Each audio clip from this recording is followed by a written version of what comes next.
Salut, c'est Clément. Dans cette vidéo, je voulais vous partager un petit truc que j'ai lu. Alors, je ne sais plus où je l'ai lu malheureusement, mais ça parlait de la différence entre un désir et un besoin. Et j'ai trouvé ça très intéressant et je pense assez fondamental à comprendre pour être tout simplement mieux dans sa vie.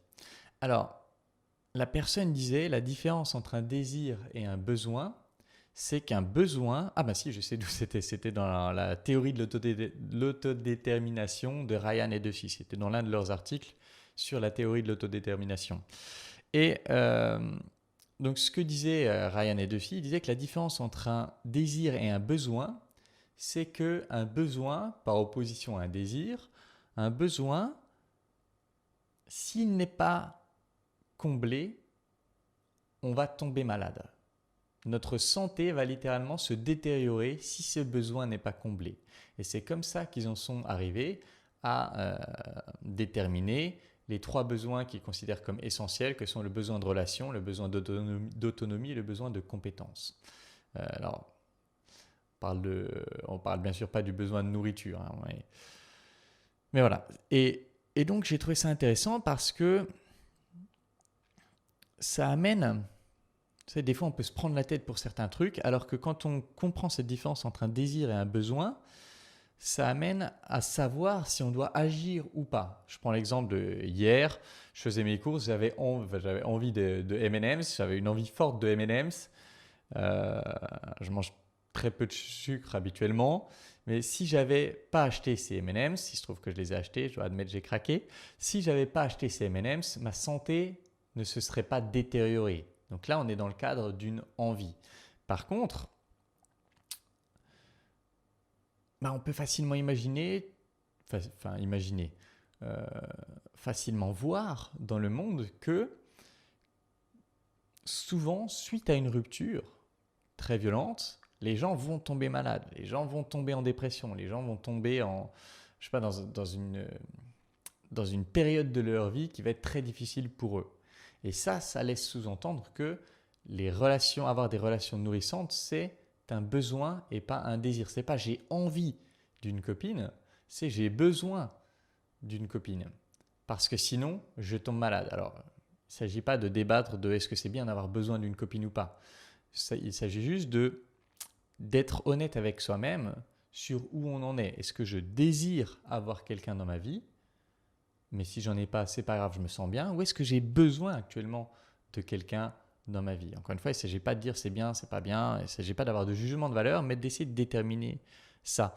Et donc, si je suis dans un stade de ma vie où, tout simplement, si je suis face à quelque chose qui est réellement un besoin pour moi, alors il faut que je réfléchisse à un moyen de le combler. Si je prends j'ai besoin d'une copine dans ma vie, on va avoir deux manières de combler ça.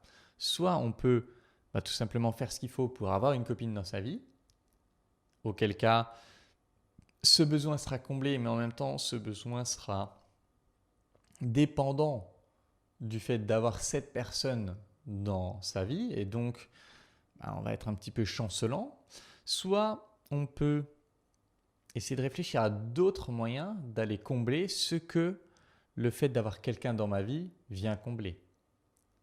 Et peut-être que, souvent ça va être ça va être ma vie, c'est un peu de la merde, je m'amuse pas, je fais pas des choses que j'aime, je suis un peu bloqué dans ma vie, et donc je vais avoir besoin de quelqu'un d'autre parce que ce quelqu'un d'autre va faire que ma vie est mieux.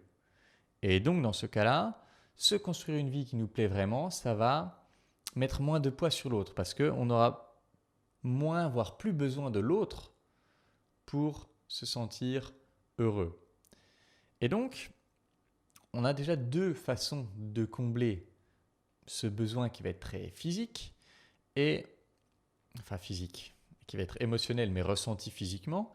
Et donc, une troisième façon, ce serait encore d'une part, faire ce travail sur soi pour avoir moins besoin de l'autre, mais tout en construisant une relation nourrissante de telle sorte que je suis comblé par cette personne, mais si le couple venait à s'arrêter pour X raison, ce serait OK. Et je pense que c'est là où on est dans une position qui est la plus agréable, la plus confortable et la plus propice à amener vers un bonheur plus fort.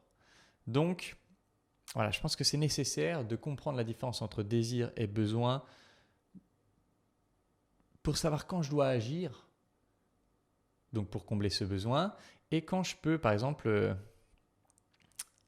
je pense une expression en anglais, meditate your way out of it, c'est-à-dire voilà, méditer et que ce soit suffisant, méditer ou sophrologie ou peu importe, et que ce soit suffisant pour que ce besoin parte. Vous voyez? Et je trouve que ça s'applique particulièrement dans les relations où voilà, je pense tout simplement que c'est plus agréable d'être dans une position où avoir quelqu'un dans sa vie, c'est un désir et pas un besoin. Et donc, je pense que c'est fondamental pour le fait de se sentir épanoui et solide, de travailler sur le fait que avoir quelqu'un dans sa vie soit tout simplement moins un besoin. Voilà, j'espère que cette vidéo pourra vous donner des pistes de réflexion, pourra vous aider à y voir plus clair peut-être et à vous motiver pour aller faire ce travail en profondeur qui va vous permettre de vous libérer de tout ça et du coup, a posteriori de vous sentir plus solide et de vous sentir plus épanoui. C'est tout pour cette vidéo. Comme d'habitude, si vous voulez travailler avec moi, vous pouvez postuler à l'école des guerriers. Et puis, en attendant, je vous embrasse et je vous dis à bientôt. Ciao.